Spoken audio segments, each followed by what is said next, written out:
नमस्कार।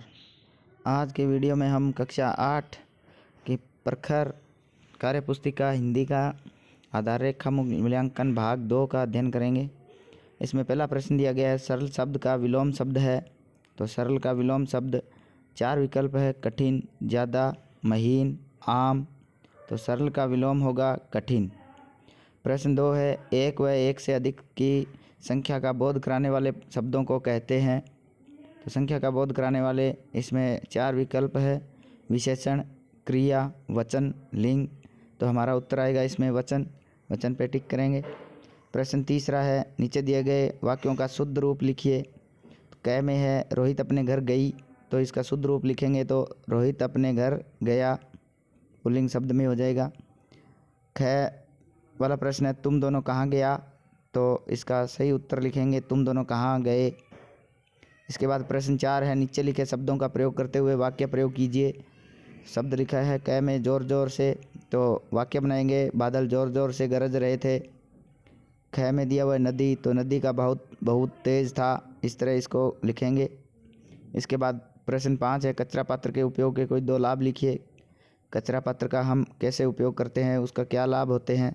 तो इसका लिखेंगे क में कचरा इधर उधर नहीं फैलेगा और वातावरण स्वच्छ रहेगा, बीमारियां नहीं फैलेंगी।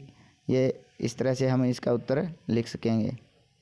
इसके बाद छठा है, प्रश्न नीचे लिखी चीज़ों की विशेषता बताने वाले शब्द जोड़कर लिखिए। क में है, जो पहला शब्द दिया है समोसे, तो इसकी विशेषता हो गया, लिखेंगे गर्म समोसे। तो गर्म लिखेंगे। ख में है पेड़, तो हम लिख देंगे बड़ा, तो बड़ा पेड़। ग में चिंटी है, तो यहाँ लिख देंगे छोटी, तो छोटी चिंटी। घ में झंडा है, तो यहाँ लिख देंगे तिरंगा, तो तिरंगा झंडा हो जाएगा, झंडे की विशेषता हो जाएगी। ये सारे विशेषण शब्द है। इसके बाद 7वां प्रश्न है, नीचे दिए गए चित्र को देखकर 6 से 8 वाक्य लिखिए। तो हमारा जो पहला इसमें हम लिखेंगे वाक्य जो चित्र में दे रखा है, चित्र में गाय का चित्र है, तो इसको देख के लिखेंगे गाय घास चर रही है, लिखेंगे। दूसरा, गाय एक पालतू पशु है। तीसरा है, गाय हमें दूध देती है जो कि पौष्टिक होता है। चौथा लिखेंगे, गाय को माता के रूप में मानते हैं। 5वां वाक्य है, गाय के 4 पैर 2 सींग व 1 पूंछ होती है। इसके बाद 6वां वाक्य है, गाय का गोबर है खेती के लिए उपयोगी माना जाता है। इसके अलावा आप और भी वाक्य लिख सकते हैं। इसके बाद अगले वाले पेज पे आते हैं। 7वां प्रश्न है, इसमें नीचे दी गई कविता को पढ़िए और 8 से 11 तक प्रश्नों के उत्तर दीजिए। तो हमारे पास जो कविता दे रखी है, आसमान ने ओढ़ी चादर, नीली नीली इसकी चादर, सांझ पड़े या लाल हुई थी, रात पड़ी तो काली चादर। आसमान ने ओढ़ी चादर, नीली नीली इसकी चादर, रात पड़ी तो पोल खुली थी, फटी हुई थी सारी चादर। जगह जगह पर छेद थे, इसमें चलनी सी छेदीली चादर। छेद सभी जब बने थे तारे, चमकी थी ये काली चादर। तो प्रश्न 8 है, कविता के अनुसार किस कारण से पता चला होगा कि आसमान की चादर फटी हुई थी।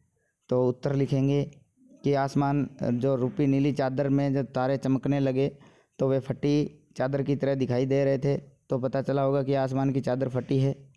जैसे आसमान में जो तारे थे वो एक एक करके दिखाई देने लगे, तो वो जैसे चादर में से रोशनी दिखती है, तो लगा होगा कि यह चादर फटी है।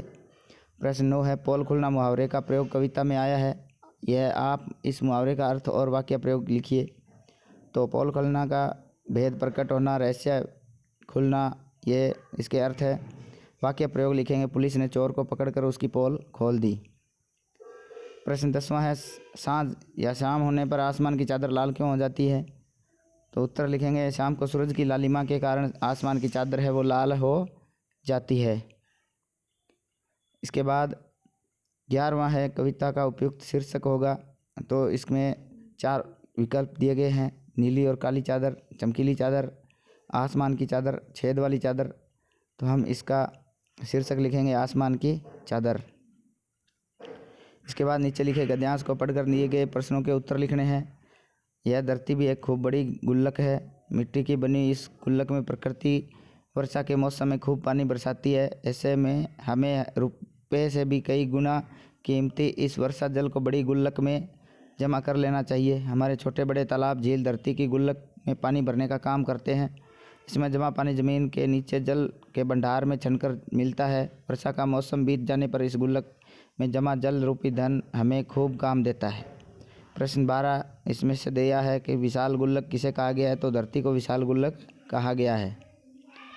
13वां है बरसात का पानी ज़मीन में किस प्रकार मिल जाता है, तो उत्तर लिखेंगे बरसात का पानी छोटे बड़े तालाब झीलों में भरकर धीरे धीरे छनकर है वो ज़मीन में मिल जाता है।